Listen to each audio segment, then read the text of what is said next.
This is a Headgum podcast. What's our podcast? What's it gonna be about? Tell us. What's our podcast? What should we talk about? With Beck and Kyle. The clock is on. We're rolling, brother. We're being recorded. Welcome back to another episode of What's Our Podcast with Beck, Bennett, and Kyle Mooney. The podcast where we don't know what our podcast is, and we ask people if they can. We have a guest come in and ask if they can help figure out what our podcast is. But we don't need to say that every episode, do we? Do we need to say what the podcast is? Our producers are saying yes. I actually think it's one of the things that we're very bad at. I feel like we're constantly being told that we don't say it at the top of it. Exactly. But if I'm thinking about podcasts, they're not usually saying what the podcast is about right at the top. We're not going to be doing this forever, everybody, but we're holding your hand a little bit, and this is What's Our Podcast. Welcome to What's Our Podcast, the podcast where we, Beck and Kyle, host a podcast, but we don't know what our podcast should be about. What the hell? We invite guests to come on and pitch an idea for what they think the podcast should be about. And then we give it a shot, and we try to make that our podcast. Maybe it will be our podcast. And we talk about sort of how a podcast should be made. And how God affects that. And how God can show up in little ways in our life here and there as little creatures and little messages. Yes, actually, Beck and I were just talking about little tiny gods that you sometimes find around the house and how they could actually be really interesting sometimes and have interesting things to say. Yeah, I have always thought that when you find a little god and they start talking to you, I'm like, at first I was kind of like, what the heck is going on? But then I realized that it's actually normal. Yes. So, B. Okay, so yeah, what's going on, Kyle? Dude. I haven't seen you since the last time we did a podcast. My stomach hurts. Oh, did you eat something nasty again? I don't know what it is, but my stomach has been hurting for about 3 months. Yeah. And it's just this long, and I can't sleep. Yeah. I'm having trouble talking to people even. Like, nobody cares, dude. Yeah. I don't know. It's stuff is spilling out of my body, and it's really interesting. Spilling out of your body? Every few minutes or so, there's something more that'll come out the back end or something, probably. Yes, that's usually where it comes out. And it's some sort of issue with my stomach. And is that because you've been on tour? I think you've been road dogging it. Yes, but it's been happening even before then. Yeah, I remember you always talking about that. Yeah, being in the dressing room at SNL and talking about all the stuff that would come out of you. It's really terrible. I haven't slept for a long time. Yeah, since SNL. I was even before that. Have you? No, I was. I feel like it started probably season 38. Okay, so before we got there? Season 48. No, season 48? I thought you said 38. I did. 39 is when we got there. Exactly. All right. So you've been having stomach problems. How are you, man? Dude, have I been? So I'm curious. So yeah, lay it on me. We love talking to our cameras. What's our podcast? Our followers. What do we call them? Our rockos. Howdy ho, rockos. And Kyle's just gonna leave that there.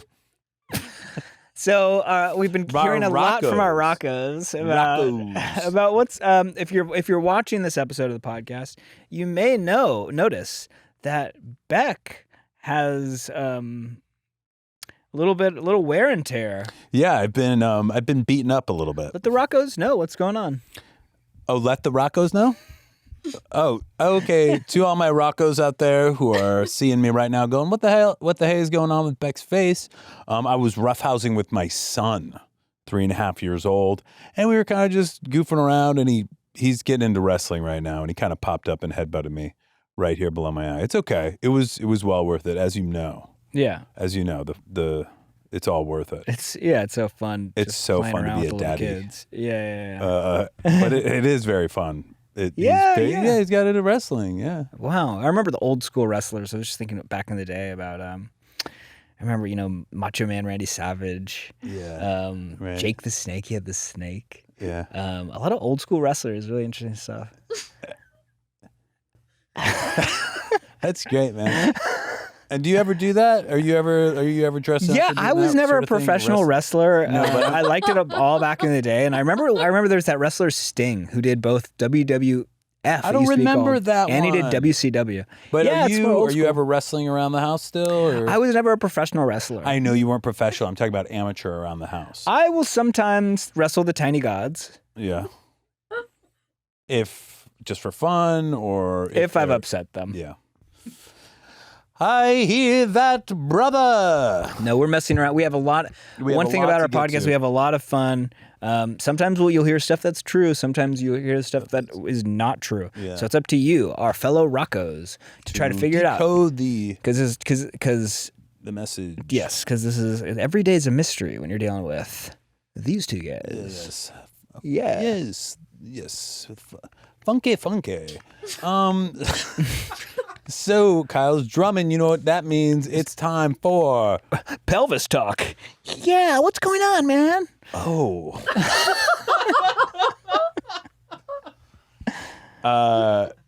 Okay. Was that it? Was that the whole? That was the whole beat. Last episode we did was with Sam Fergoso. Really fun. Ooh, your mic is a little limp. Ooh. Reminds me of something for that the happened listeners. in the bedroom. Kyle keeps trying to put up his mic and he keeps going. Keeps flopping down a little bit. That's okay though. Yeah. It was a good episode. All the episodes have been great. All the episodes have been great. Everything has been perfect, and we have people in. And as you know, we don't know what our podcast is about. So we had a great guest today. We do have a great guest today, and this is the part where we say who the guest is, right? Yeah, are we there? Should we do it? He is the self-proclaimed king. I think of Christmas pop, pop prince of Christmas. Pop prince. See, I just don't know I don't know all the things, but he's the self-proclaimed prince. Pop prince of Christmas. Pop prince of Christmas. Pop prince of Christmas. It's gonna be a fun one. Yay! Creator of Las Culturistas. Co-creator, I imagine, right? Did I say co-creator? Did you? One of the creators. And the Culture Awards, which are a huge award show. We have the incredible Matt Rogers. Matt Rogers is here today. Very excited to have him on, and his incredible energy. Let's just get to it. Cool. This is you've been listening or watching What's Our Podcast with Beck, Bennett, and Kyle Mooney. Don't get much better than this. Go ahead. Well, it's about to get much better than this with Matt Rogers. Here's Matt Rogers.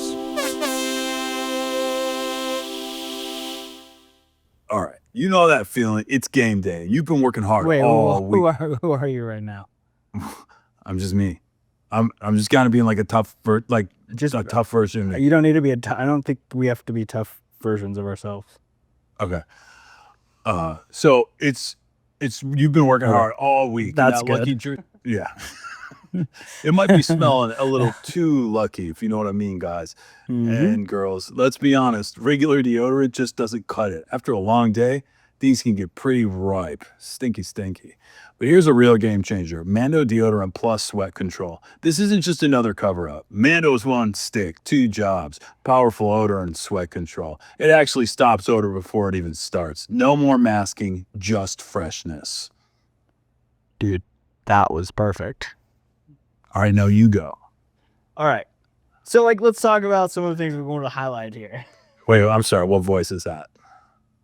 Somebody who's insecure and doesn't really know their place in the world. Just kind of be tough guy. You just kind of got a big old jacket on. You're kind of you've been working all day and kind of big muscles all over your body. No problem. Got it right here. All right, here's the thing about Mando. Clinical strength sweat control. One swipe and you're good to go. This isn't your typical deodorant. It's clinical strength. 2 times better at controlling sweat than the standard. It controls both sweat and odor for 72 hours. Yes. And after just 12 hours, underarm sweat was reduced by 92%. Hey, this stuff works. Yeah. Mando's starter pack is perfect for new customers. It comes with a solid stick deodorant, cream tube deodorant, 2 free products of your choice, like mini body wash and deodorant wipes, gotta have, and free shipping.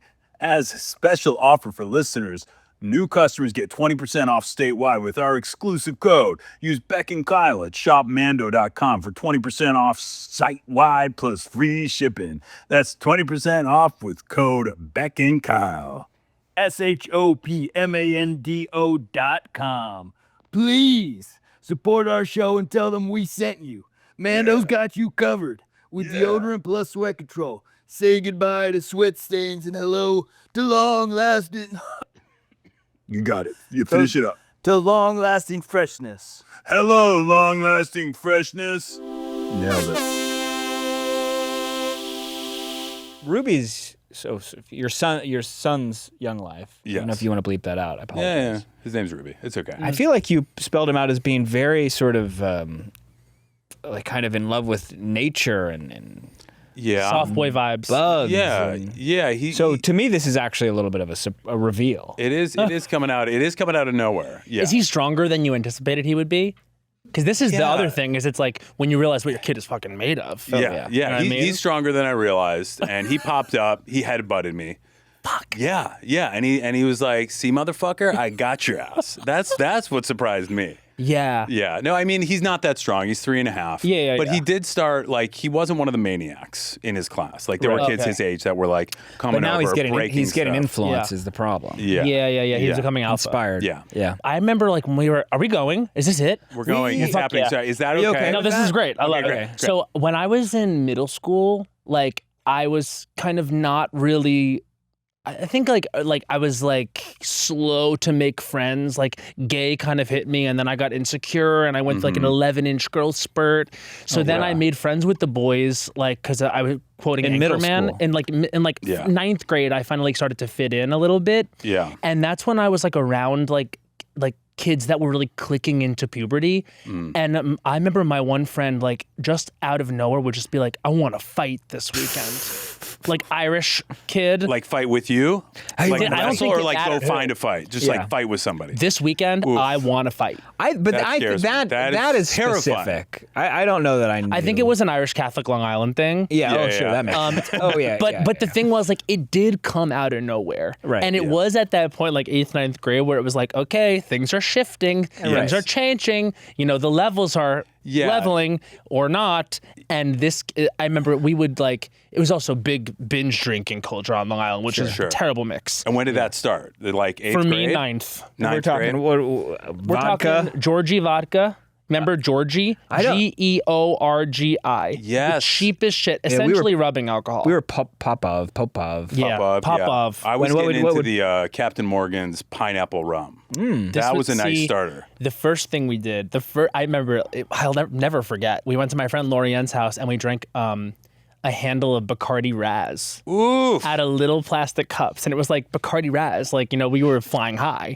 Yeah. But it was like really connected to like also these big, like, I don't know if you'd call it like puberty, but like young adolescence. Yeah, you're surging. You're just like, your Crazy. body's going crazy. And it made the kids want to fight. And kids want to fight. I remember in like, it was kind of in like, for me, it was maybe 6th grade. I was like, I want my like group of friends. Yeah. Like I had a lot of friends that were spread out, like different grades, different schools, like a girl that's like at that time, it's like different friend groups. Like she was younger too. And like, but it was like, they were all spread out. And then I was like, I want my group of friends. And I became friends with this group of kids that were kind of the cool kids in my junior high. And they were tough, and there was a leader. And they would like there was like a rotating thing of like, you're on the outs. And you have to earn like, it was kind of, because it was like, there was a lot of making fun, and then they would kind of like start fights. They'd be like, fight this kid. Yeah. Or we don't like this kid. And it was like a lot of peer pressure, like mob mentality. That's like kind it of was Lord of the Flies or something like that. You know what though? Like I don't know what it is, because I also had like a clique of friends, and I really wanted to belong. Yeah. And I was on the outside until I was on the inside, and I literally can connect it to 2 movies. Like I went to see. I remember my family took me and my cousin to Dorney Park in Pennsylvania. Okay. And it was the rainiest day in Pennsylvania history, I swear to God.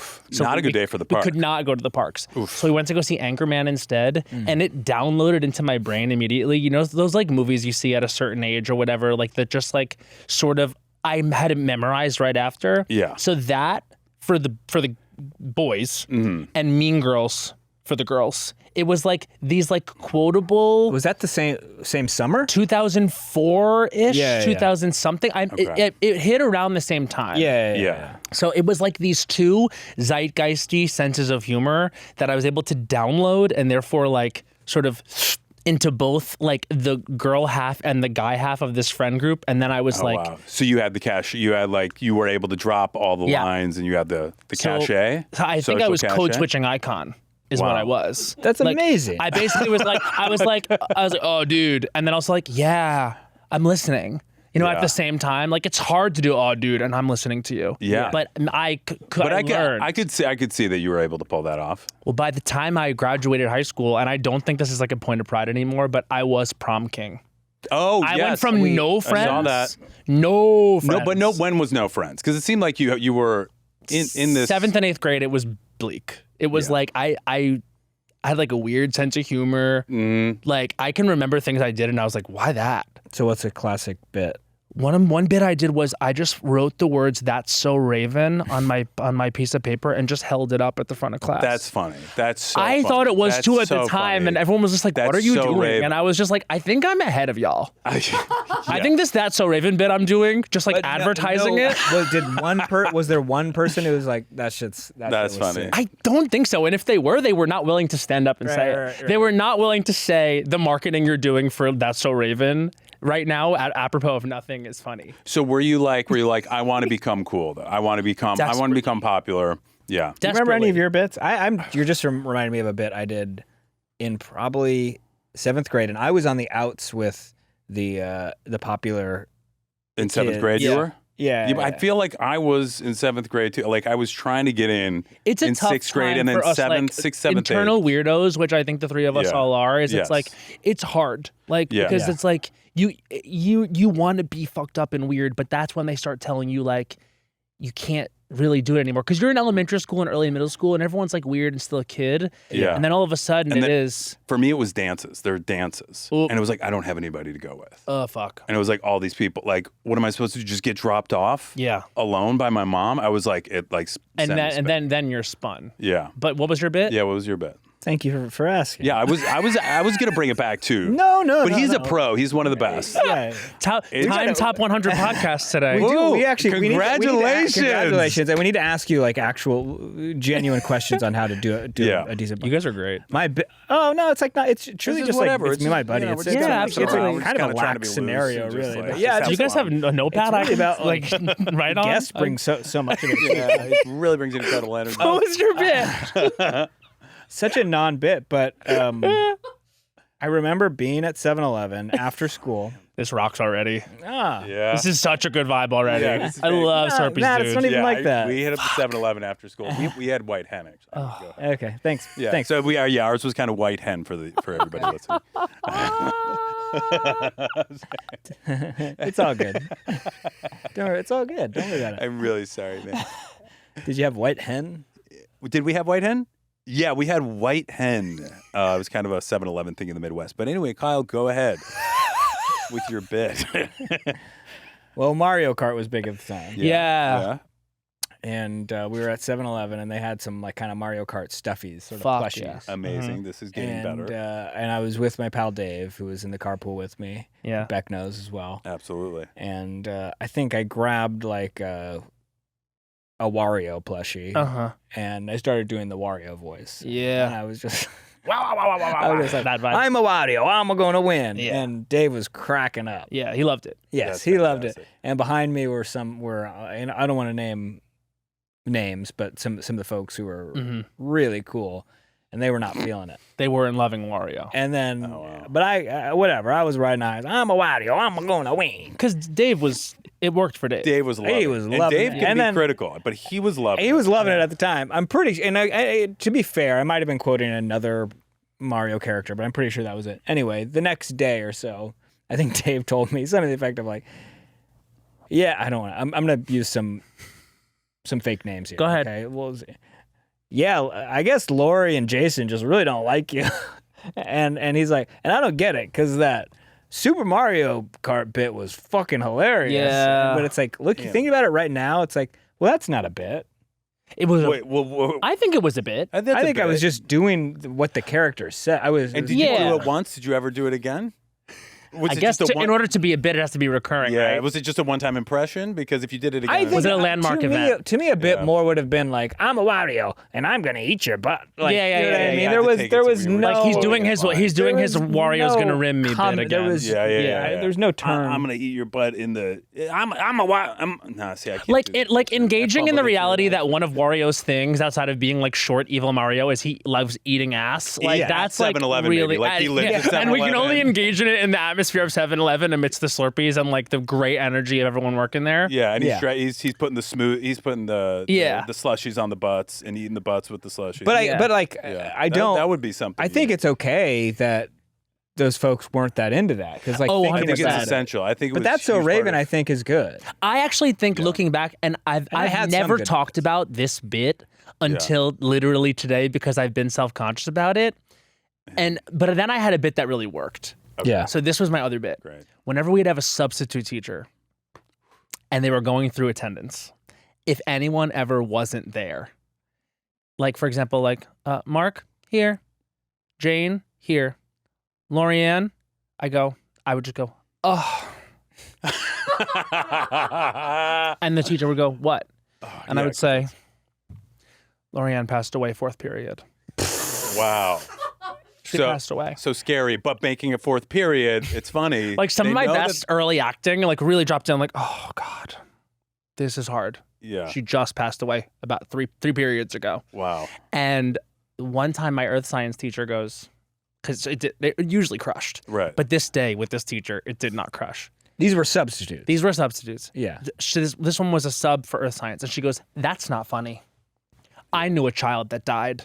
Oof. And I said, well, now it's not funny. Nice. I was like, I would argue it was funny until you brought in a dead kid, a real dead kid. Because Lorianne is sick. Right. She's not dead. She's not dead. She's going to be fine. She's that gonna be we coming know. back. Right. And you know what I mean? Like, she could have been dead, but she wasn't. This child, the one you're literally bringing into the real atmosphere right now, and we are children, Right. is really dead. Yeah. So I was like, I think you kind of made it weird. And Yes. do you remember saying that to her?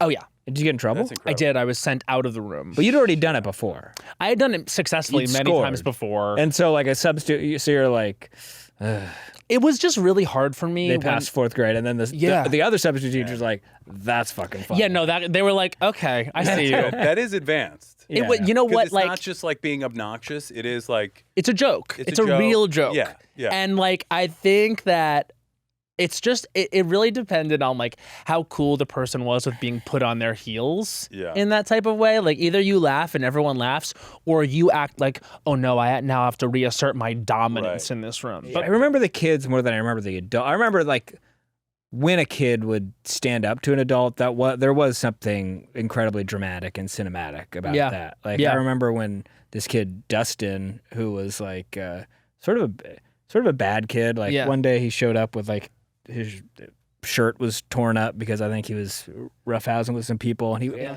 he famously said before school one time like, "What's going on?" We ran into what's going on. Dustin, he's like, "Not much. I was just hanging out with Sharky. He's got a gun." Like that was like one of his phrases.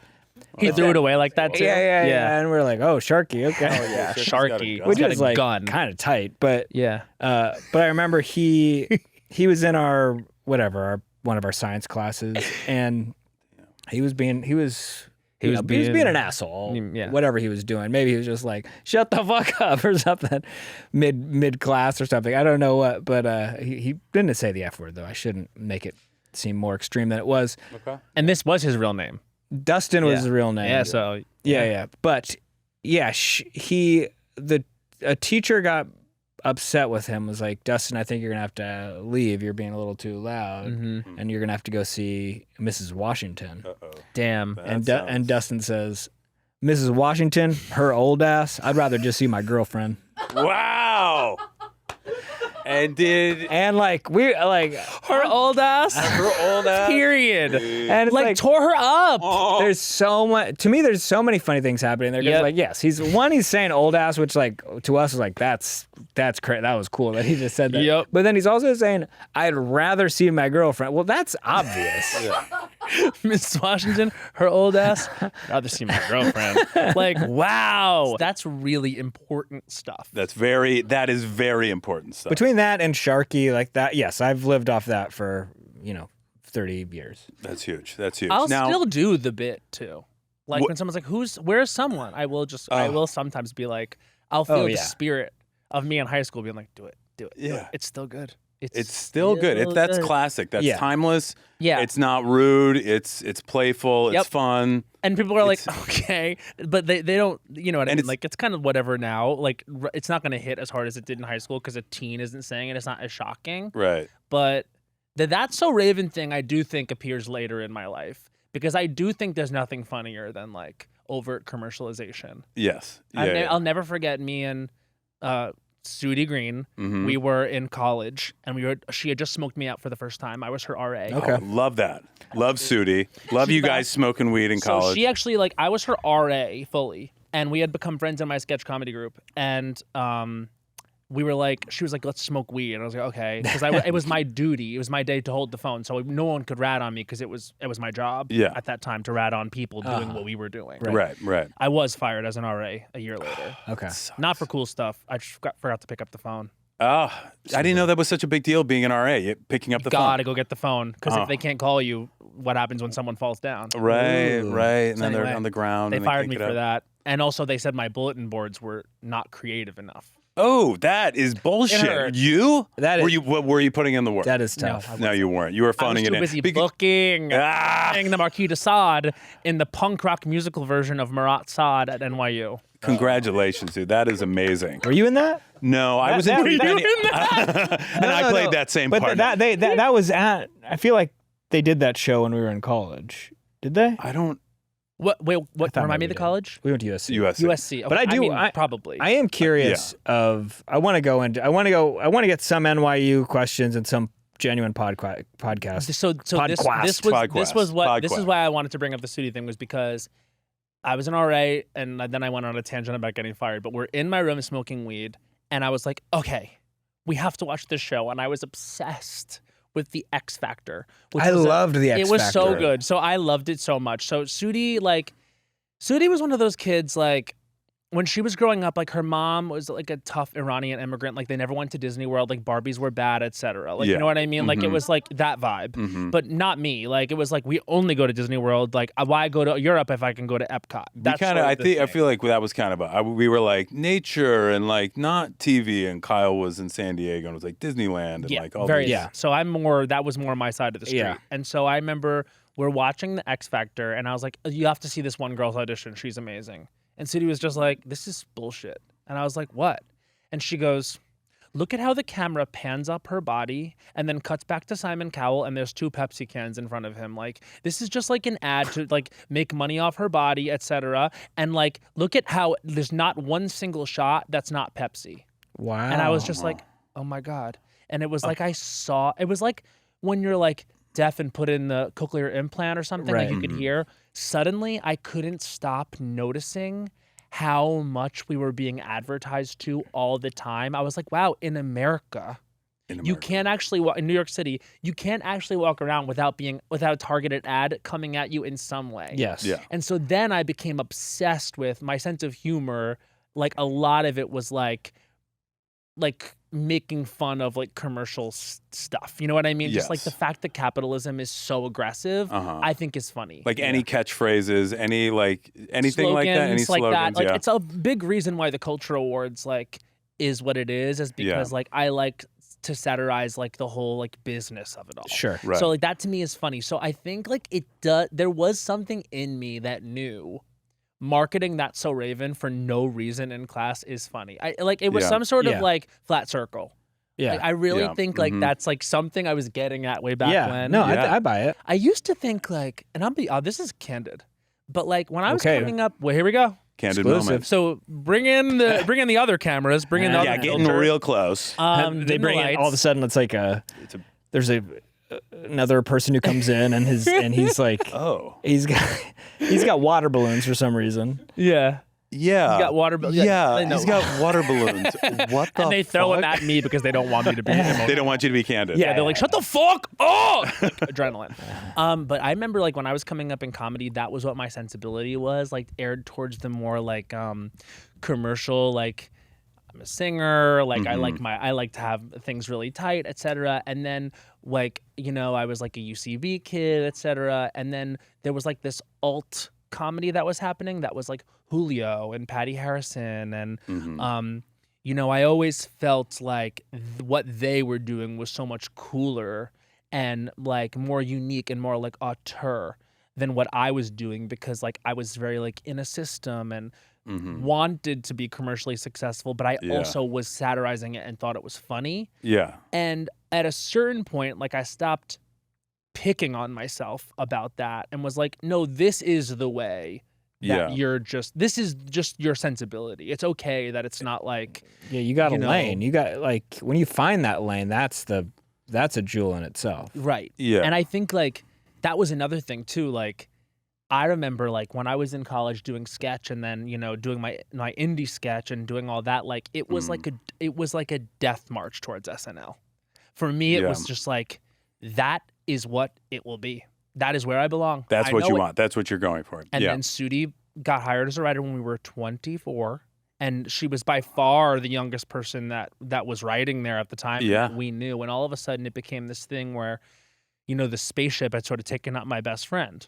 And then I turned to my other best friend, that was Bowen.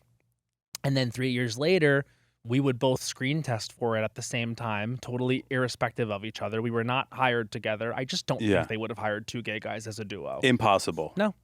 And so like at the time they just wouldn't have. And so it was like, I remember they put us in the same dressing room for our screen test, which felt like a manipulation That's tactic. tough. That's tough. Did you have any? I had a solo room. I think I had a solo room for the test. They put us in the same room. How many people? Do you remember how many people were there? So we went. I remember the buzz on the street was at the time was that they were looking to try to get an early jump on it, because I think this was 2018, and so I was 28, Bowen was 27.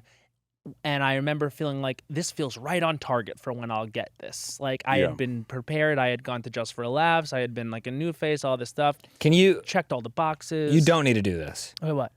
But can you tell us, for an example, what like a character would have been? You don't need to do it. Sure. Yeah. So I remember my first screen test, I went in and I actually crushed. And I remember feeling like it was in March. And I remember feeling like had I done it in August, like I maybe would have gotten it, but I gave them all my best shit in March. One was I came in with like an American Idol number on me and like a cowboy hat. And I just literally like walked up on stage like as like a Southern person, real deep boss like this. And then I sort of like sang like Whitney Houston and belted like Mariah Carey like really high, like stupid. Yeah. Fun. And they were just like, that's great. And I remember that like I had them. And then I did like a Channing Tatum, who was really insecure. He just wanted you to love him for his acting. That's great. I was pretty that's sure great. you just thought he was hot. Yeah. And then I did like a James Bond villain who like could not order a drink at a bar. Fun. Like James Bond was just like vodka martini shaken not stirred. And my James Bond villain was like, "What do you guys have?" That's great. But I had killed, and That was March, and then you had to do it. You had another one. so they put me on hold. They put me, Bowen, I believe Ms. Feynman, on hold, and like 4 other people. And I remember they were really doing it because the buzz on the street was that they were trying to replace Kate. So it was 16 women and 2 men, and Bowen and I were the 2 men. And they kept us both on hold until like August when they did the other one. And it was so much to be in that situation with my best friend. Of course. Kind of knowing intrinsically it would either be one of us or neither of us. And then I went in and I didn't have the sauce that day. Like the je ne sais quoi was not there. Like, Did you have to come up with new stuff then? Yeah. Yeah. I never had to do that. Kyle had to do that. And they also said, they were like, if you could try a little bit harder in the impressions lane, in the political impressions lane, which is not really my thing. Going into August, they were like, can you hit the Yes, I remember I put together like a Ben Shapiro. You know what I mean? Like, like I tried to be as current as possible, but like it didn't feel like me. And I remember leaving being like, I should have just done me. I should have just done me. But again, goal-oriented, SNL is my dream kid.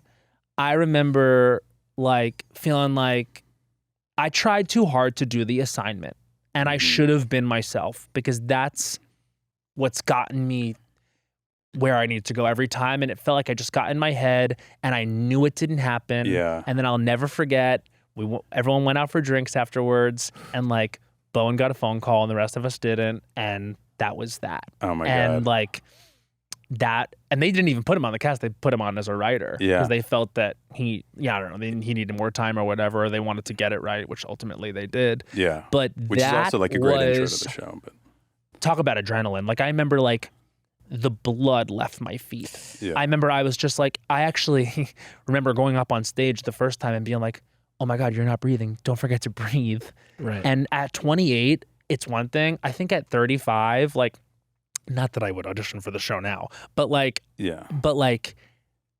it's such a different thing when you're young. And you don't know what else is going on, because your body is going into like, you know, it's like in March, it decided that I was going to crush. Right. But in August, I just crashed. I think I was too much. I had been holding up too much pent up shit. Yeah. And I just could not perform. And maybe ultimately that meant I wasn't right for the show, because I'll tell you, like, it's hard for me. Like, I'm ADHD as hell, anxious. Like, I have a lot of respect for you guys for going through that for as long as you guys did and doing as well as you guys did, because you guys are fucking icons. Thank you so much. No, that's you guys so are sweet. the best. I mean, I do. Thank you. I do think it's like something about your chemistry at that time, like the chaos. It was not is like can feed you. Like it's like energizing a little bit. At this point in my life, I'm like, I need order and stability. More. Well, can I? Okay.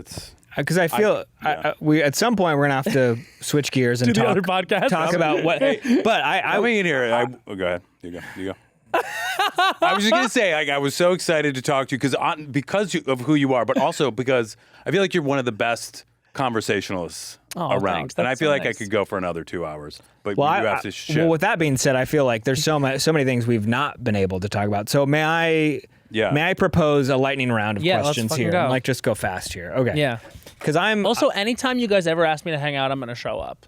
Yes. Like, okay. Just so that you is know. amazing. I was thinking that the other day. Great. I was just like, wow, this is rad. Like, I was like, I still have to like pinch myself, because I am such a fan. Like, you know what I mean? Like, it's just like, it's crazy the way that things have turned out. Like, it's crazy. So Anyways. it goes both ways. Yeah, so truly, love thank you you so for much. those Thank nice you for being words. here. That's so nice. Okay. First question. NYU, Hammer Cats, I feel like is, to me, somewhat of an iconic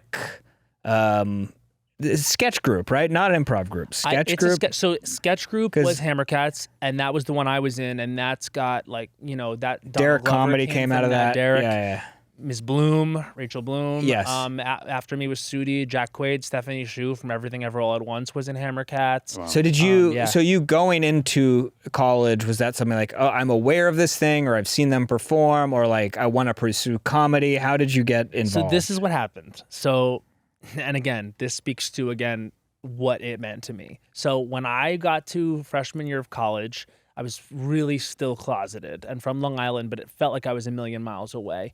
But my freshman year RA, as like a weekend activity, was like, we're going to go wait on the standby line at Saturday Night Live. So I remember we went and waited, like, we got there at like 11 a.m. on Friday and waited all night until 7 a.m. on Saturday when they hand out the tickets. Damn. And I remember I was number 39. And I just so happened to grab the first ticket out of everyone on my floor that was waiting. And we went back later that night to see who was going to get into the standby line. And they were like, it's going to be the first 39 people. And I turned to all my friends and I go, I have to go. I was like, I know I'm going. And I was like, I'm really sorry. Like, the cool thing would be for us all to not go, but I'm going to go. Yeah. And I went in, and it was James Franco, host, Kings of Leon musical guest. Amazing. And this was 2008. Yeah, I was gonna say classic. Your Sex is on fire. Mid Your Sex is on fire, Sex right? is on fire, and Use Somebody. I had to. Yeah, that was playing when I was Both of going through a those. big breakup, and I was waiting tables at Figaro Use Bistro. Somebody. Oh God, it was haunting. Really, really good stuff. Yeah. So, by the way, I'm sitting in the audience next to, and I can't believe no one around me is like recognizing her, Emma Stone. What? who was there with her boyfriend at the time, Teddy Geiger. This is years ago. I'm Teddy telling you. Geiger. So people were coming up to Teddy Geiger being like, can we take a picture of you? Emma is taking photos. But you're not supposed to do it, but like, so they were like kind of not. Yeah. So I'm sitting next to Emma Stone, who I knew from Superbad. And I'm like, oh my God, that's the girl from Superbad. And we're Right. both watching SNL for I would imagine, first time for her. You're in the stand. You're seated. I'm in the back. Like, Yeah, it's like we're seated. But maybe I'm not next to her. I'm like a couple rows behind her. So anyway, next to her. Yes, close. Summarily. Yes, yeah. So I am watching this, and it's just like I feel this like energy. So I go back the next week, and it was Anne Hathaway and the Killers. And this was like great. an iconic episode. Like Seth Meyers, we had him on the podcast, and he said it was the only episode that at the end, like everyone gave a standing ovation in the audience, and the Killers did like an encore. Or whatever. It was the first time they did the Lawrence Welk show. Oh, right. So Kristen did the tiny hands or whatever, Yeah. and I was just like, I remember I went home. It was like by the time I got home, it was like 2 a.m. And I sat on my bed, and I was just like, was like crying. I was like, I feel like I don't know if I need to do that, but something like that. So I Googled the person that I respected the most in the world, and that was Amy Poehler. Yeah. And it said two things: that she had started an improv training center called UCB, and that she had done improv at Boston College in her thing. So I was like, okay, I'm going to sign up for a UCB class, and I'm going to try hard as fuck to get into one of the comedy groups. And I looked them up. And then I went to a Hammercats show with a friend of mine named Shir Mung. She was on my floor, and her friend Bowen. And I remember meeting Bowen, going to the sketch comedy show, and I remember looking on stage being like, who is that girl? And it was Rachel Bloom. And it was just like, That's crazy, man. Like, and I was just like, I'm gonna get in this group. And then no acting experience, no writing experience. The next year I like willed myself in, and then I was a part of the group, and I ended up That is directing it. incredible. That's I mean, beautiful. like, did you like looking back on that? It's like, wow, I can feel the energy of that moment in the story. I really do believe I mean, you manifested could it. feel it. You were like, you went home. I was you like, were I crying. was so And emotional about it. I was like, I know that I'm supposed to be. Had you done theater at that point? Never. Never. You were a was jock and a sports. prom king. Yeah. Oh You know my what- god. It was. I That ran a is- 4:36 I mile. I remember- was punishing myself. Damn. Yeah, I was legit. That's wild. Yeah. Go ahead. No. I was just gonna relate. I had a similar thing. It was like in 7th grade watching a show. I was like, I just started like crying, being Yeah, like, yeah. I think I want to do that. It had happened to me before. Like I was I was like 10 years old. My mom took me to go see Hairspray. Yeah. And like there was like belted harmony, and I like burst into tears. And my mom was like, "Why are you crying?" I was like, "Cause I'm happy." amazing. I was like, I'm moved. Like It's resonating there's something with my about soul. how loud they're expressing themselves that I'm Wow. like identifying with. And so like all of that, like, when you're manifesting it all in such a way, and it's like happening, Mm-hmm. like I'll never forget. Like when I crushed that first screen test, I got home to my shit box in Greenpoint. I like had like a truly like 400 square foot, like $800 a month, like little tiny like Polish basement in Greenpoint. I looked at myself in the mirror, and I was like, "You're gonna do it. You're gonna do it." I was like, "You're gonna fucking do it." And you did. And then I Well, did. but you did something else. You've I done didn't, so but- many other things. But You've literally shot- so took the right path. But I want to say too, and like this is maybe corny or trite or cliche or something, but like, isn't it so wild? And that was the chance meeting where you met one of your creative partners, right? Mm-hmm. And that's lasted as long as it has, and like now we're about to see the Culture Awards broadcast on television.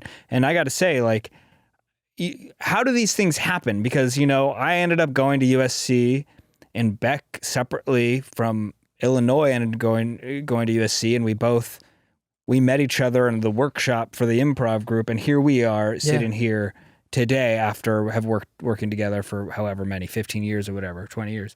It just, that happenstance, there's nothing you can really say about it, but it is so surreal and wild that It's crazy. And I mean, Yeah. Rachel presented at the show.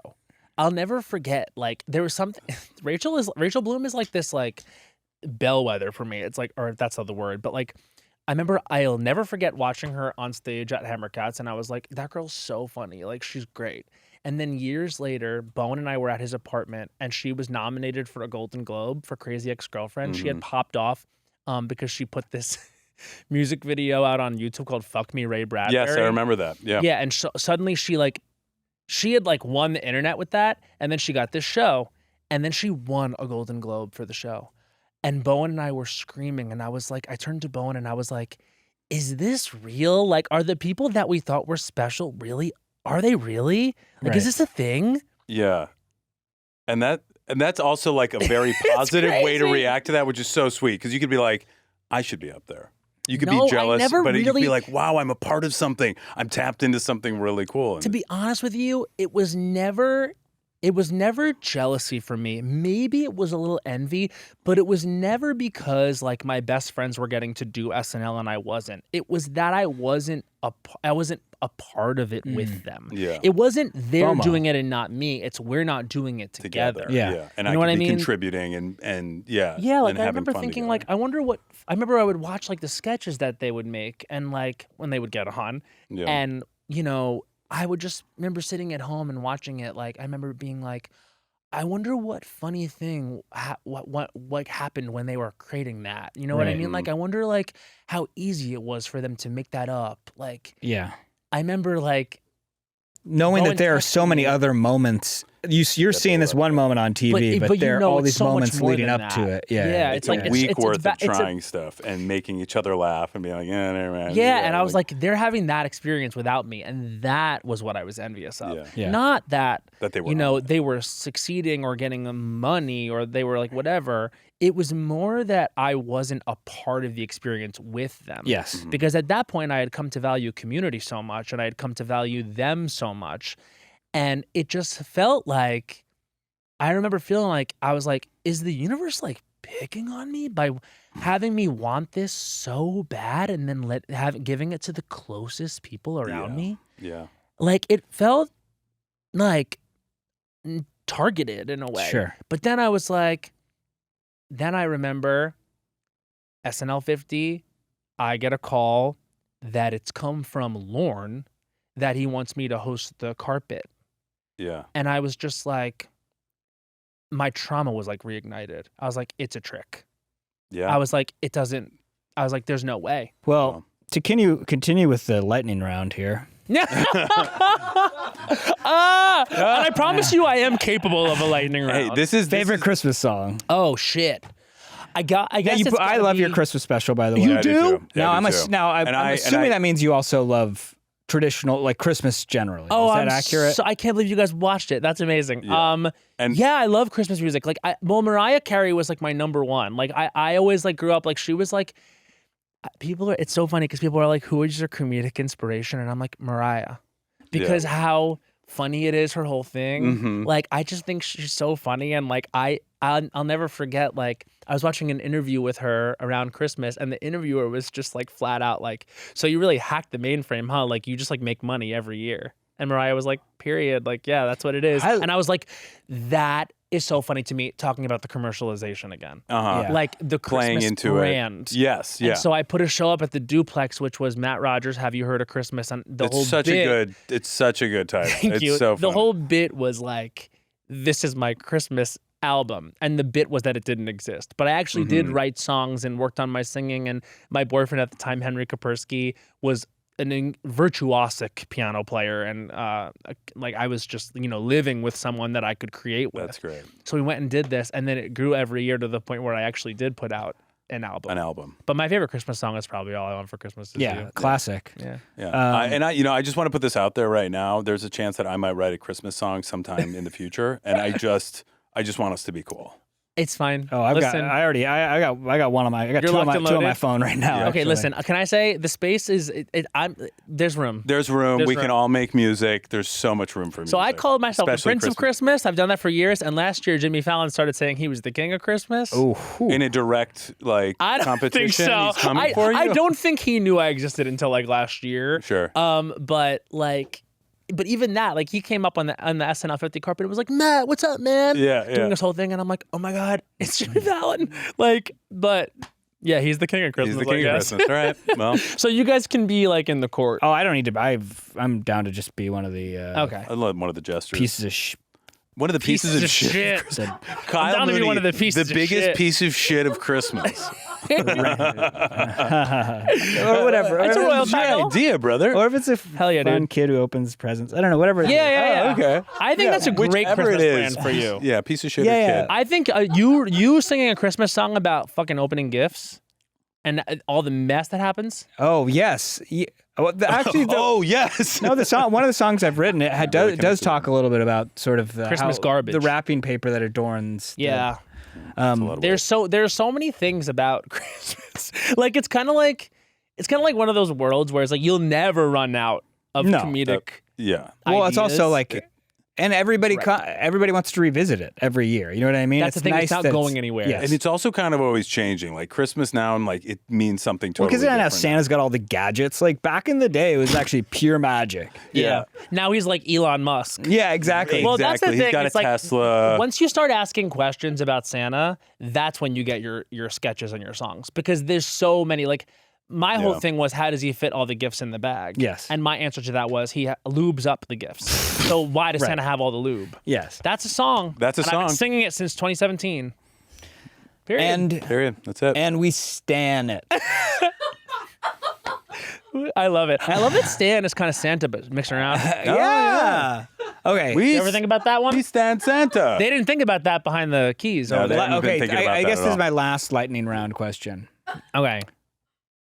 You know, we're working on this podcast where like the premise is essentially that we don't really know what our podcast should be, and we don't even know if we're good at we're kind of learning as we go along. And Can I say you guys are great? Really? Yeah. From You're- you, I feel that like is you're huge. You know, I don't so talk much. about this Wait. stuff. Yeah, I You know know what I you mean? don't. I know. feel self-conscious talking about this stuff, but with you guys, I feel very comfortable I talking think it's about it. Oh, so that is huge. so beautiful that you are willing to be open with us, and it really endears you to me, and I'm sure our entire audience. So thank you for being open. Okay, well, with that being said, all of it. Yeah. What do you think our podcast should be about, Matt? Yeah. What do I think your podcast should be about globally, or what do I think it should be about in the terms of the adrenaline? This is the first question. I'm gonna say I need help understanding how to answer that question. So basically, it's like my understanding of the podcast based on an email that I Yes. was sent. Yeah. And I was so excited to get said email. Yes. Was y'all are going to have me pick a topic. Yes. Yeah. And then we're going to discuss that topic here and decide how other podcast relates to said topic. And we go in there. And I actually was like a little anxious because I was like, are we playing characters? Because I don't know if I have like my character shoes on today. Right. Yeah. And then they were like, nah, it's you guys, whatever. yeah. So maybe the podcast relates to adrenaline, Okay. but it's like we talk about a time that our adrenaline was highest. Because I could tell a story about that, like a physical extreme Okay. that I put myself through. Okay. Did you guys know a time you put yourself through like a physical extreme? With adrenaline, I think so. Yeah. I'm sure I could figure it out. Yeah. How do I know it's adrenaline? When versus you feel something you could else? lift a car. Okay. It's like the kind of thing where it's like, fuck. Okay, I got it. Okay, Yeah. I have mine. It's I got mine. formative. So Great. the podcast could be we share our It's a fucking high It's called vox. It's adrenaline. It's called adrenaline. Yeah. Yeah. Okay. Our well, high vox. We're gonna be right back with an episode of Adrenaline. Yes. Stay tuned.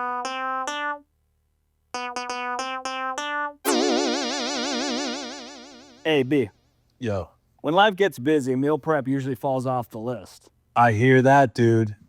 Yep. And even Yep. when we do it, it's the same boring chicken and rice on repeat. That's why I reach for Tempo.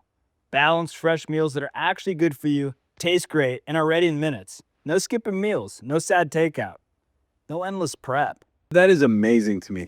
And, you know, with 20 new recipes every single week made from nutrient-rich ingredients, Tempo keeps things exciting and helps you stay consistent with healthy habits. Like, it's convenient, but also flexible enough to fit the way you want to eat. Like, I I just ordered some, and I haven't gotten it yet, but citrus pulled pork and coconut rice, dude. Honey mustard pork chop. Can't wait to like see what this. I just want to know what it tastes like. You know what I mean? Yo, B, guess what? What's up? What's going down, dude? I ate some tempo. Oh, no way. You got your tempo, dude? I had the Italian sausage pasta. I had the southern mushroom gravy chicken. And I had the Sunday sauce meatballs, bro. Dude. Oh, just like Nona used to make? No, she never made stuff like for that. She was drinking her Scotch whiskey. But yo, let me just tell you, this food was bomb. I especially like the pasta one and the meatballs. Dude, you heard it right from Kyle's lips. Tempo. It's better than Nona. So Nona didn't do stuff. Nona did none of that for me. She was drinking her Scotch whiskey. right, which is why tempo. It's like I'd rather have a tempo than a Nona, is what Kyle's thinking. But for a limited time, Tempo's offering my listeners 60% off your first box. Go to templemeals.com/Beck and Kyle. That's templemeals.com/Beck and Kyle for 60% off your first box. Templemeals.com/Beck and Kyle. Rules and restrictions may apply. Hell yeah. Yo, I got that hat that has it's like a black trucker hat with the dog on it. It says bad boy. Oh, yeah. And I almost wore it today, but I thought I don't want to be patronizing to the straight guys. You know what I mean? Like I don't want to do that drag. wouldn't have been. But I wear it all the time to the it. airport. Yeah. That's Oh. supportive. It's in my airport I don't hat. see that as patronizing. I know. I Yeah, just no. want you guys to. I want you guys to know that I'm comfortable in my skin. Like I didn't want to show up like, oh look at him here coming with the bad boy hat. Yeah. Here comes the bad boy hat. Kyle. I couldn't be a good. I couldn't be a better boy. By the way, Let's explore. Come in with the that. bad. I'm actually a good boy. I'm actually not. I'm actually a good boy. Well, when someone anyone like says I like your hat, I always go false advertising. I'm really a sweet guy. Anyways, That's amazing. I hope you really do shake like that every time. False advertiser. I hope I do too. To be honest, like really scare people away. Because if that's what I'm trying to do, then like really what you have to do is just have a little seizure, and then Yeah. when the bad boy hat combined with that, And they're golden. like, they're running. They're running. They're out of here. They're running faster than they've ever ran. What's up, everybody? Kyle Mooney here. Beck, Bennett over here. Beck, how you been, buddy? Doing great. Been awesome. Dude, is that now? Would you call this? Is this green? Yeah, this is green, just like the chair. And this is kind of an off green. So yeah, Sort of like you almost. It looks like you got fatigues on. hilarious. No, no. This is not fatigues. This is. Or maybe like a Fidel Castro style. Oh, he was a big important guy. Of course, you're listening to Adrenaline. Yeah. Adrenaline. And Podcast. Oh, That's what it's all about. Adrenaline. adrenaline. It's our podcast. That's what we're talking about. With Beck and Kyle. Yes. Wow. All things adrenaline. Kyle. Hi guys. Yeah. There we go. I've had an adrenalicious week. How about yourself? Yeah, mine has been packed with adrenaline. I'm absolutely pumped. I'm We jacked and pumped. got a wonderful guest here. He's the pop prince of Christmas. He's a Hammer Cat alum. hell yeah. Yeah. Hammercat alum, yeah. Creator of Plug it. Las Culturistas, Plug it. Culture Awards. the Culture Awards, Thank you. Why I'm here. which is why he's here. Let's give it up, please, for Matt Rogers. Yes. 3 words. Brat, brat, brat. Remember that one? Yeah, bad we're bringing boy that back. himself. Hell That's yeah. perfect for the Adrenaline podcast, my Was man. telling the guys off mic. I have a hat that says bad boy on it. And I almost wore it. I think it actually would have gone well with the theme. And you said it's got a dog. It's got a really scary looking dog. And as we all know, dogs are filled with adrenaline. There was a. They can I don't be. know if they ever lose it. And have you heard No. of Bad Boy Club? That was a clothing line in the 80s and 90s. That Yeah, had, yeah. It had like a strong guy. Yes.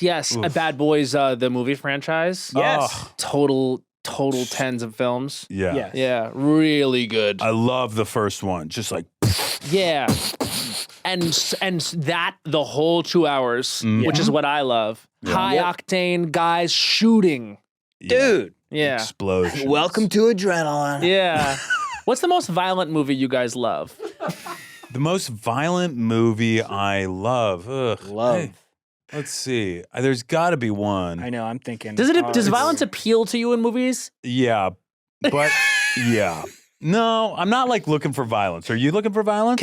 Absolutely not. No, Absolutely no. not. Yeah, I mean, like, I'm I'll get very upset. squeamish, actually. Like whenever I watch a horror movie and like one of the girls dies, I'm like, someone's daughter, and I'm Yeah. depressed for like weeks Right. after the fictional person is like, killed in the film. So I can't. I don't do like violence. I don't like the physical things they do to the body. Yeah. No, They're ripping it apart and Gore. squeezing it, slicing it. I don't Yeah. like the gore unless it's like a little campy. Right. Like Saw. Well, see, is that, I guess, no, I don't like Saw. Saw was the first thing where I was like, I don't like this. I don't want this. I like things like Cabin in the Woods or Okay. Drag Me to Hell, where it's like a Okay. little, it's like not. Goofy vibes. A little goofy vibes, yeah. I used to watch silly. True Blood. I love True Blood. True Blood was great, and It- it was just like in mid sentence, a woman would just be like cut in half by Alexander Skarsgård, and you'd Yeah. just be like, "Whoa!" But it was so goofaloof Yeah. that you were like, "Okay, It was a little she's not goofy. real." Yeah. But when violence is so real, I'm like, "Why are we doing this?" Yeah. The sex scenes in that show, they take the V yeah, and go nuts on each other. yeah. They do. Talk about have you seen adrenaline. the show? Kyle, come on. We used to watch it when we lived That's together. your podcast, True Blood Rewatch. Yes. 'Cause Oh, that would someone be. that has seen it and someone that hasn't. That's a great That- duo. Right now, you're Great. listening to adrenaline. But yeah, that we could be. know- That could yeah, be a we know spin-off what of our adrenaline. That could be. That wasn't air. There, I'm not. I'm not good at consuming zeitgeisty media, if that makes any sense. Uh-huh. So like, I remember, folks would come over to our house to watch True Blood, I was just always like, if I'd find something else to do. And the same thing happened, I remember, with Game of Thrones. And I remember like being upstairs. I could not watch Game of Thrones I was either. like, 15 people are like, Yeah, and then like, I sucks. remember that Red Wedding episode. Like, you Oh, just no, heard like too much for the me. whole downstairs go, ah! And I'm just like, I guess something must have gone down. See, that's what sucks about so being. cute, Kyle. That's what sucks about being one of the lost culturistas is you have to like consume all sorts Oh, of media, yeah. and I can't do it. Like I saw the Red Wedding because I was like, well, I guess I got to watch the Red Wedding talking because it's a social requirement. Yeah. And I watched like the finale of Game of Thrones, but like in terms of like high adrenaline like content, I physically am in pain if there's like a jump scare. I'm like, Oof, like really. I literally lose my faculties. Yeah. I can go Damn. through a haunted house. Like I love like all that Oh, shit. We just that- talked about doing a scary ride in Yeah. Universal Studios Epic Universe. All that. Haunted houses, though, to But me are not in a scary. movie. I get scared in a So haunted scary. house. But I'm very yeah. spry, so I feel like I can run away. Yeah. But even though you're not supposed to, you're supposed to stay right there. You're not supposed to be as physical as I am in haunted houses. Yeah. Actually, me, Bowen, and Studi went to one in Pennsylvania, Woodlock Pines. We went That to sounds this- scary. The middle of nowhere. You know Woodlock Pines? No, but there's something I want to say, and I don't want to forget what it is. Go say it now, Okay. because nothing I'm going to say is that good. Okay. Here's just- I'm just having this thought. Because a haunted house. Now this is our Adrenaline. peak adrenaline. right? Yeah. Oh, But they Absolutely do scare me, and like the idea of I'm mostly scared of things popping, right? 100%. Popping up right in front of me. And these now, places are made of that I stuff. I have an experiment here, and forgive me for those of you who are watching. This will make sense, but for those of you listening, we're gonna have to describe it. I'm just thinking that like rather than having I'm a scared. setting Yeah, that's I'm in a scared. haunted house, and I'm not never seen not this going to do it to before. Matt. I'll do it to Beck because I feel like Oh, I don't want to Scare me. scare you fully. Yeah, Yeah. but No. I don't know that we need a setting. No, I really am scared. don't show me this again, Kyle. You know it's gonna scare me. Sorry. Like I don't know that we need the setting of like a house that's in like the deep woods or something like that. If somebody's just gonna pop out at you, because like here we are in this room, it's a podcast studio. I mean, that was a lot. It wasn't scary. I know. Literally, now that because now you know what's gonna happen. You don't need. Now we've theme. set expectation for a scare, Yeah. and it has to happen. It. That's what's crazy. You dealt with it well though. Yeah. It was unsettling. It definitely, my adrenaline went up. I wanted to fight you. I wanted to. There was a part. There was a really small part. There was like, Wait. So is that your fear response? Is it fight, flight, or freeze? I mean, I do them all at different You points. do? Like, I do. I've Yeah, seen I think your at adrenaline up. yeah, I can fight, I never fight. but I actually never really have fought. I've never been in a real fight. I've got my. I've trained for except with one your just own in child. case. Yeah, with my own child. With my own child, I will freeze because of the chaos, and I'm just like, It's just like, whoa, I don't know. you've become autonomous. Yeah. I've got my adrenaline story ready to go. Who's All right, got let's their go. adrenaline story? I mean, I do too. I want to hear from our guest first. Okay. Great. So as we ask all the time, Yeah. what is your The Adrenaline culture that made you say story. culture was for you. Yeah. What's your adrenaline that made you say adrenaline is for you? Okay, this actually is this answer. So, because actually, I used to identify as like a daredevil when I was a kid. I was like, I'll go on any roller coaster. You're I a actually had jock. the Oh, yeah, dream. I had the dream of doing every roller coaster in the United States. Like, I used to get books about them and stuff. So clearly, like when you're this type of kid, certainly one day you'll go skydiving. Mm-hmm. And so it came to be that we were 18 years old, me and my friends, me and my like guy friends and like two of the girls that wanted to go skydiving as a graduation gift to ourselves. Like From we were high all gonna school? go, Yeah. we were all gonna go skydiving. We were 18. And that's how old you need to be. Right. So we go out to Calverton. And in Long skydiving, Island. you're partnered with somebody, right? Yes, you have to Okay. fly tandem. The Yeah. first, I believe, 3 or 4 times or something like that. Like there's a number of times you have to have someone on your back. Yeah. Before you can like be trusted to do it yourself, which I don't even know how you do it enough times to prepare to pull the string. Like it feels like just Yeah. having done it a bunch. It feels doesn't like there should feel be like other enough. tests or something to make sure that you're able to pull it under the Correct. circumstances. So you get there, it's like me and the 5 of my friends, and they just give you like, I don't know, a 6-pound like stack of papers to sign. Like Sure. Yeah. truly Of just like, course. and you read the fine print, it's like, in the event of my injury or death, I completely succumb, like no one in my family can sue, like etc. You give away your life Mhm. to this experience. So I sign it because that's what we're doing. Yeah. And that's when like they say, okay, now you're gonna meet the person that you're gonna tandem jump with. So these characters come over. Yeah. I don't remember the name of mine, but I do remember what I think his name is. And I can only describe this guy as a Trask. Hmm.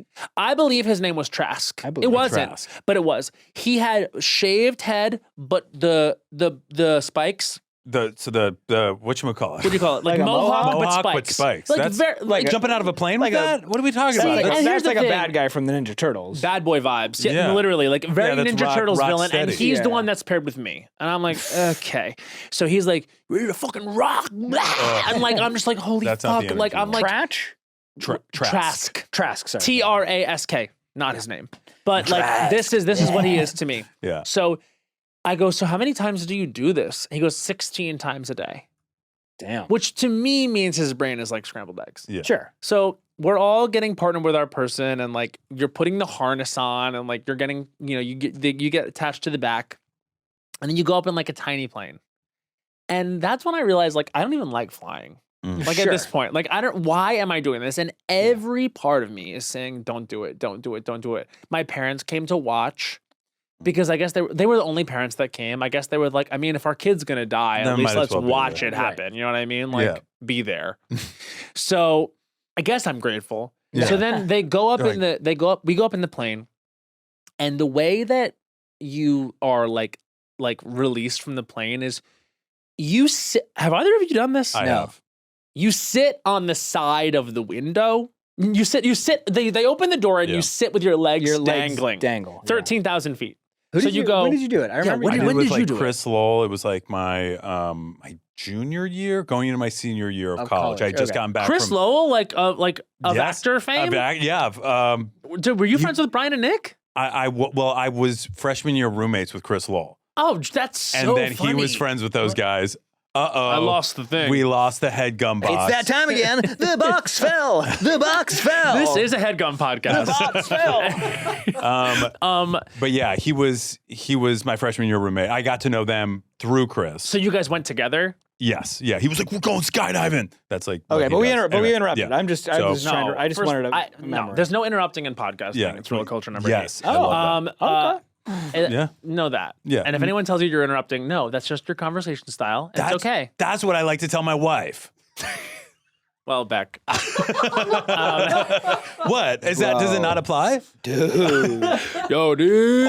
Dude, my adrenaline. So anyway, I'll let that fuck, dude, bring back to the energy of the story. Yes. So you go 1, 2, 3, and you're supposed to do a front flip A and then roll. release your limbs so that you essentially you're supposed to literally do what Tom Cruise does in movies, like on your one and I only know that time sounds trying this. so The complicated. rollout the way is you're so describing. uncomfortable. So by the way, you see your friend if you're not first. no, you I was see like other 4th people out of just 6. One would assume you just stand up and walk off. Mm-hmm. That would be my assumption. No, you'll sit, go right into the propeller that way. you. Yeah. You sit and the person's behind you, and I guess it's scarier for them, right? But they've done it 16 times a day. So you're going like this front flip. They're going back flip, which is crazy psycho. Oh God. So yeah. then I do it, Yeah. and I absolutely flop flipping. Like it's not okay. And I'm like, roar, and by the way, I have it all on videotape. I Yeah. have to find it, but I paid have a it was like DVD too. 100. And Yeah. by the way, I don't know the where it is. video is so funny because it's like the soundtrack to it is like it's like very Sum 41, but not because obviously Yeah. they couldn't afford it. Right. It was like we're all on the edge. It's Oh like my that. God. The words had to be that. Yeah. And so, you see me in the video just start to enjoy it, right? It kind of feels like the first, because it's like a minute and a half of free fall. You free fall for 10,000 feet and then they pull the thing and you float down for 3,000 feet. So you kind of start to enjoy the feeling of the free fall because I can liken it to, it's like kind of sticking your hand out the car window on a freeway and that you can feel the wind on your arm. It's kind of what it feels like on your whole body once the initial 0G sensation stops. Yeah. Yeah. But then they pull it. Yeah. And what they don't tell you is once it's pulled, you float down for 15 minutes. Yeah. You're floating for a long time. And that is when I started to dry heave vomit into my own shirt Oh my God. with this guy, Trask, on my back. And I'm like, kind of like Little Death vibes, you're just literally not there. Because my body, I think the adrenaline had caught up. And I had decided also not to eat that day because I was nervous. So I'm just It's a good thing. dry kind of. heaving, spitting into my own shirt, on myself. And you just hear Trask being like, "You okay, dude? Oh my Yeah, God. okay, dude?" And they're not getting this part on video because at that point we floated away from the guy who's jumped out of the plane as well to film it, Yeah. which is fucking crazy. Which is wild. So we're floating down for so long and I never stop. My body never stops trying to expel whatever it is. And he's just like, "Okay, yep." Thought that. He's so upset. Yeah. And we finally land, and the camera does catch me landing, and it's just a horrible land. My body's limp and lands on the ground Yeah. and then the camera guy runs over. He's like, "All right, man, we're gonna send you back," and you just see me go. Give the peace sign, and my face is not there. You can see there's spittle on my chest and stuff, and the Trask is kind of looking over his shoulder, but it just freeze frames. Yeah. So now it's I have it caught on film the minute I stopped being a person who likes any of it. I'm afraid of heights now. Wow. I get vertigo. Yeah. As a result of that experience, I now it's it sucks because one of the things I loved the most was the more intense roller coasters, and I'll still do them. But as you get older and the fear of death creeps in, I was there's no way I'm ever doing that again. And it doesn't stick with. It's not a thing you're that's still with me today. I'm so glad I did it. No, it's I guess I'm glad I can say I did it on days like today on Adrenaline, the podcast, and I'm so happy you guys are having me. So Are you grateful kidding me? for the We've story. been a big fan. We actually would really like you to be a part of the Adrenaline brand. We actually have some pitches for you later. But Yeah, we Sick. did. Yeah. Yeah, that's great. Yeah. I'd love to hear the pitches. Amazing. I Yeah. have to leave right away. Oh, okay. So I can't hear the pitches today. Okay, well, you put them in an email. I have something else we to were, do. oh, we were Please put really them in looking an forward to email. pitching you some of our And adrenaline. just make stuff. sure they come across in the email. Oh, yeah. Okay, yeah. We'll get some one Let me liners. do a little Yeah, video just or make sure something. it's punchy. Okay. Maybe if a person, a loved one was it would be very meaningful to me if you jumped with me. See, would I do guess it. that's the thing. If it would be, but then that would be so manipulative. Because It would. I'm not shy about this story. I tell everyone, I'm don't do it. Yeah. Don't do Yeah. it. And also, it's like, do we know anyone now? Do you guys know anyone now that does that or has done that recently? I feel like it's like... That's, again, something you do in your 20s or your teen, like that age when you're like... Yeah. Oh, no, it was such an 18-year-old peer-pressured, closeted Matt Rogers decision. Like, absolutely. Yeah, totally. Yeah, I'll do it. I can do it. Oof. No way. Yeah, Okay. Not necessary. My That's adrenaline fine. story. And I'm going to ask you guys if this is adrenaline that we're referring to. But first I'll say, when we would do SNL, this is not the actual story, so forgive me, but just to sort of make sure that I'm defining what I know to be my adrenaline correctly. I would really struggle after shows. Like, I would be up until Coming down. 5 or 6 in the morning. Just like, it's just because of that, like all of the anticipation of like, shit, tonight we're going to do, Dr. Madman. Oh, fuck. Oh, Right. and then I'd be like, like Dr. Madman. rereading my Dr. Madman line over and over again. Oof. He's mad. No, he's mad. He's mad, and like just like prepping for that moment that, Yeah. one time you say it in front of however many people, and then the moments afterwards of like, if it scored, like, yeah, it was fun. It was crazy. Yeah, you know what I mean? And then like going to a party and then like being home and like trying to prepare to just like go to bed was super difficult. Yeah. Mhm. But I'm labeling this adrenaline, this story I'm about to tell. You guys could tell me if it's something else. Okay. Mhm. Okay. I was in college, probably a junior or senior in college. There was a pizza place called Numero Uno Pizza. And That I sounds was really good. it was good. Yeah, pretty Yeah. solid. I was with my girlfriend at the time, maybe a couple other friends. And we ordered a pizza. Mm-hmm. Mm-hmm. And we waited for a while. That's amazing. We were waiting for a long time. What's a long time? Even if you can't pinpoint it exactly. Let's say from ordering the moment where it felt long, somewhere between 15 and 20 minutes. Okay, for a pizza, that's crazy. That's a while. I would be anxious. And so I started, so maybe this is anxiety. We're gonna label it. You guys are gonna help diagnose what this was. Mm-hmm. So I started sort of freaking out because I was like, because it's like I don't know, maybe I was treating or maybe I just like wanted to show everybody a good time, but I felt some responsibility for this, right? And then I finally look over to the little door, the little window into the kitchen where you can see where stuff is thrown. And there's the pizza just sitting there. Oh, I hate this. Yeah. When the food is right there and no one's The doing anything pizza's just about been it. sitting there, and so now I'm like, okay, well now I can see that our pizza is ready, has been ready. Yep. I don't Getting even know cold. how long it's been there from the time that I noticed it. Ugh. And I'm looking for somebody to talk to Yeah. to talk about this issue. And I'm not one to ever be like, if I go to a restaurant, I'm not going to do, I'm very rarely will be like, oh, actually I asked for this, or like, I don't love that type of confrontation. Was it because were you ever in restaurant service? No. See, that's why I don't do it, is because I'm like, I know what it's like to be them and it's not their fault and I don't want to inconvenience the server. It's like, I'll take what you give me. I think it's just me not being confrontational or something like that. I don't know what it is, but for some reason I'll just be like, yeah, I'd rather just deal with whatever. I'd rather just take whatever I'm given than have a conversation. Yeah. But this time. This time I was getting worked up and I could just feel my body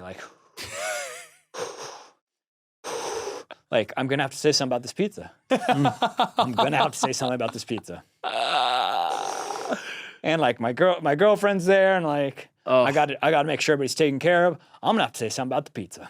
Yep. And then I finally see. That's title of that, by the way. I finally see our person, our wait person approach, and I am truly Yeah, you're amped. Fuck, this is adrenaline. and she's getting closer and closer. I'm like, I need to talk to you. We ordered our pizza. It had to be over 15 or 20 minutes ago, and we've been waiting. And she's like, oh yeah, I'm sure it'll be out soon. I'm like, no, there. I believe it's actually right over there. Yeah, that's just not right. You just can't you've got to know when the pizzas are ready, and you gotta have them ready to give to people. She's like, I'm so sorry. I'll go grab it right now. I was like, no, it's gotta be more than that. You're gonna. you're gonna have to give us some sort of deal. Some sort of deal. Flight, fright, freeze, or like frame. Yeah. And I feel like I probably got $5. Probably. You 'Cause, must like, have. Is that adrenaline? I think it is. That's adrenaline. I think because you were emboldened to act. There was like, you know what I mean? Like you were headed somewhere, and it was not just getting the pizza, but there was a righteousness, and there was like, you were channeling. Yes. Okay. And I believe the energy that you were channeling was due to adrenaline building in your body. Great. Yeah. And I'm feeling a lot of adrenaline right now. Uh-oh. Look at that leg going. He's like, because that's my story. That was my story, actually. I was going to do the pizza and the plane thing. Because that server was me. I was the server. I'm going to be honest right now. I don't have a story. That's okay. And I'm starting to sweat a little bit in my forehead. Initially, feeling the adrenaline. Yeah. Of like I don't. Initially, I was kind of like, I'm okay. But let's talk about it. Initially, I was kind of like, oh, like adrenaline, a moment of adrenaline in my life. And I thought of playing football when I was in 7th or 8th grade, getting super hyped up. But I don't have a good story. Don't? And so I got so nervous when it came to me. I was like, I don't have a good story. These are good stories. I'm talking about a moment.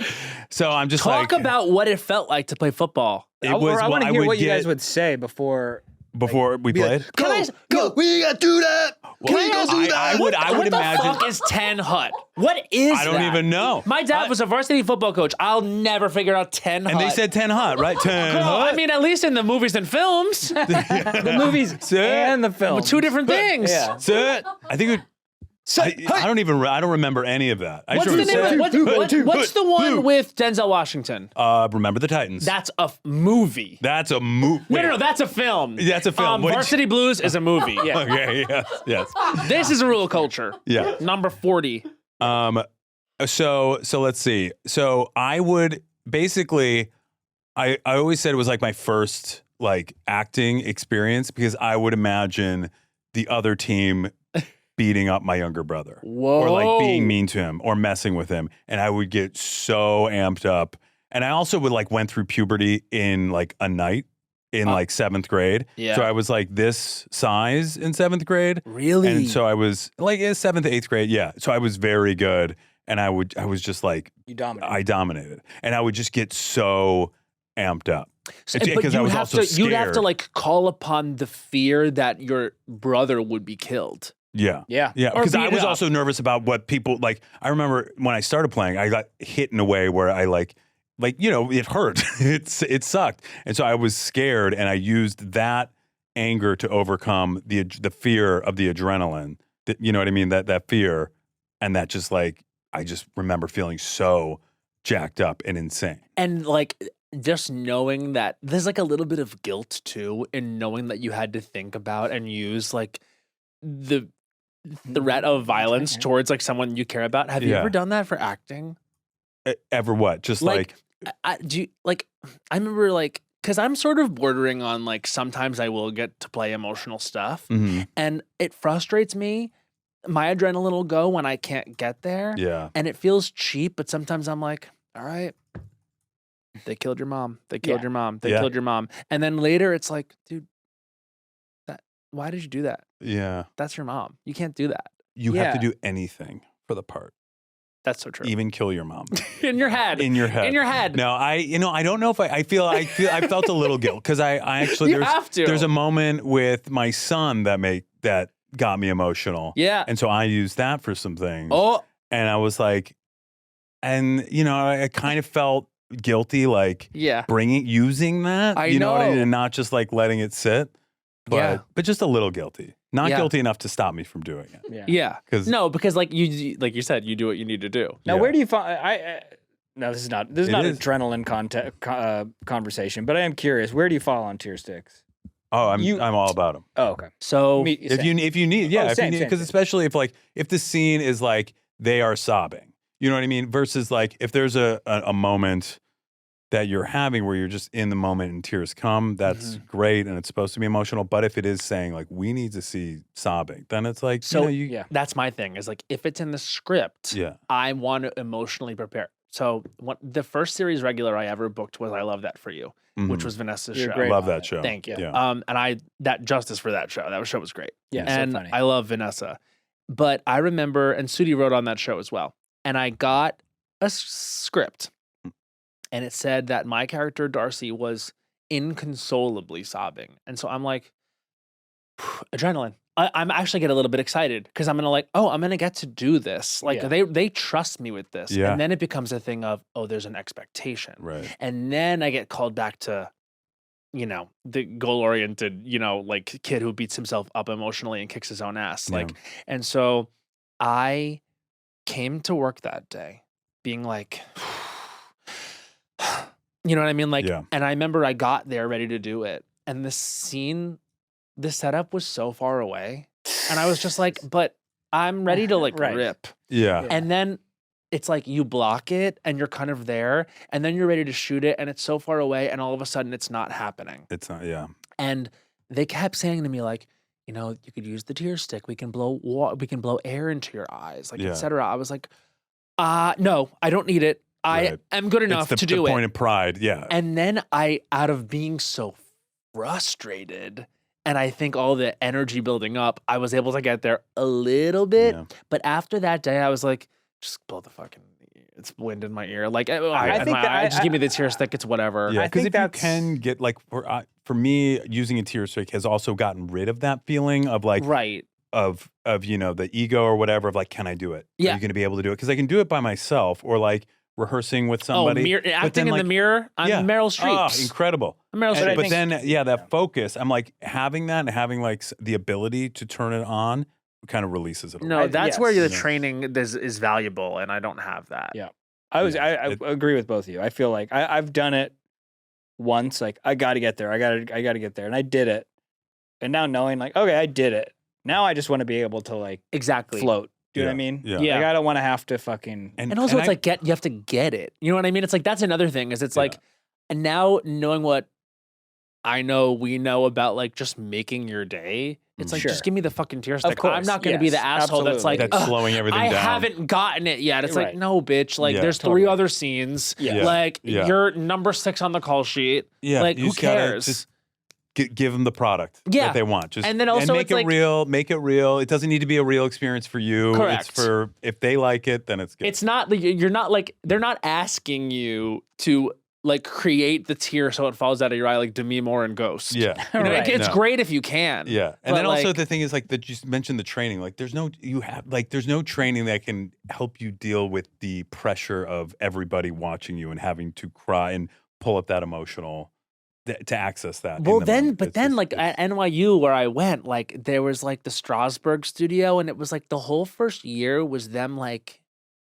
doing sense memory, and so they would just be like curled up in little balls on the carpet, and they're like, I can feel the lemon, I can taste the lemon, and it would just be like they're like, I have a lemon, and then you could see they really believed that there was a lemon, and they were like, I'm gonna peel the lemon. I'm going to taste the lemon. I taste the lemon. And it's like, they got so emotional because they could taste the lemon. And I was just like watching it like, this is like, how crazed are you driving yourself? But then they were all able to cry on cue. Like, it's a thing. But, and we gotta close out. We gotta give you your day back. But I will say, you have to imagine, I'm pretty sure my wife was Strasberg, I think. Really? For those like 15 people that are in that class, right? Tasting the lemon, thinking about the lemon. There had to be one person that was fully like, yeah, I'm tasting the lemon right now. Like, I like feeling like I know I'm not experiencing as much as my colleagues. And they knew it, yeah. And that's when you realize they were all 18, 19 as well. And it's like, no one's tasting the lemon. Right. Like, some of us are good and some of us are bad. Yeah. That's the thing about acting. The crucible. It's just the crucible. Everybody's honestly, like, you know what? And all power to them. And like, if you're out there really tasting the lemon, like that rocks. Like that, it works for you. That's great. But here's the thing about acting. Some people are good and some people are bad. Yeah, it's true. And you've been listening to Adrenaline. That's Adrenaline. Thank you so much to Matt Rogers, Beck Bennett. Thank you, Kyle still, Mooney. After all these years, inspire me in different ways. Honestly, dude, you get me out of bed in the morning. Just every morning, I don't want to get out of bed, and I think about you. Whoa! I didn't know I'd hear that today. Yeah. Well, thanks, guys, for having me. Yeah, Thank you so much, Matt. You were amazing. Thanks, guys. See you next time on Adrenaline.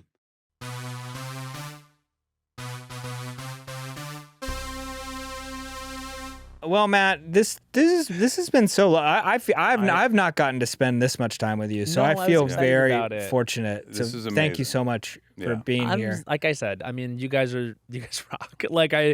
It's very cool to be able to hang out with you guys. Like, I feel very lucky. And how Likewise.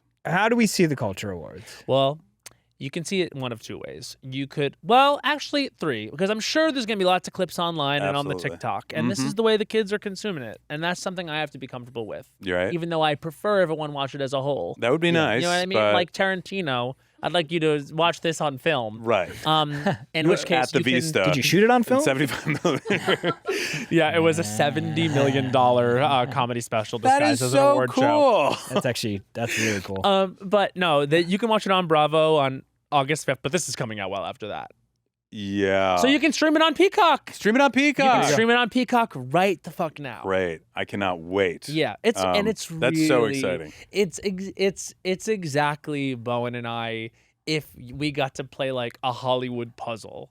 It's really Yeah. fucking stupid.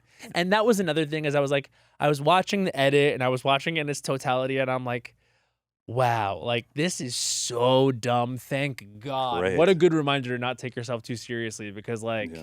this is what it is. Yeah. It's I love also That's great. sorry to make it personal in some way or another, but like an example of where a podcast can take you. You guys are on. You guys might be TV stars next. Yeah, that would be great. Maybe we'll have our own award show. Maybe. Well, that I would be mad. Yeah, Yeah, that would makes be a sense. little messed up. You can do Christmas What is music. what is the equivalent? What is Nah, what I'd be is upset. like an award show, but not an award show? A sporting a event. big football game. Yeah, You we guys should have a big football game. Oh, yeah, we could do like You could do a flag Super football. Bowl. Podcast like if bowl? we're doing the Oscars, you guys can do a Super Bowl. Okay, great. How about We've that? actually always done a Super Bowl party. Really? Yeah, at SNL in New York. We did like square. Beck would like, always drinking host. You guys games. make buffalo chicken dip? Because I fucked that up. I have not made buffalo chicken dip, but it's definitely the move. It's a lot easier than making 100. chicken wings. And Oh, yeah. it's I make I an want to artichoke add it dip. to my. I used to make Really good. sliders and like little cheeseburgers. Sliders. Just so everybody knows, little sliders are cheeseburgers. It's all good. You know what? It wasn't something I always knew. Yeah, you didn't I had know to that. learn. Sliders can be all sorts of things. You know what I'm saying? Like Some people call them little it could be cheeseburgers. a type of pitch. Yeah. In a baseball game, little a slider. or even a comedy pitch. This is a slider. This it's is a coming slider. in. There's also a TV show with Jerry O'Connell in the mid '90s. Yeah, I believe. Sliders? I believe a little type of rat. You know what I'm saying? Like what is it? You know what I'm saying? Anyways. Oh yeah. This has been great. Yeah. Like what is it? It's like a bat rat. You know what I'm saying? It's like a slider. Oh, a sugar glider? Sugar glider. Yeah, yeah. Shit. Oh, you mean a sugar glider? Which everyone always knew. Sugar gliders. Well, it's always weird. Okay. What were you gonna say? It's always weird. It's always weird to not be fully prepared for the next thing you're going to say. But this time I am. I had an incredible time today.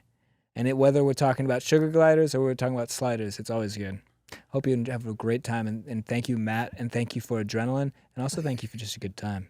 Thank you for the human experience. Thank you for that, all that stuff too. At always Matt weird. Rogers, though, on all socials. Oh, yeah. Oh yes. Of course. And I'm Jason on socials. What's our podcast? What's it gonna be about? Tell us. What's our podcast? What should we talk about?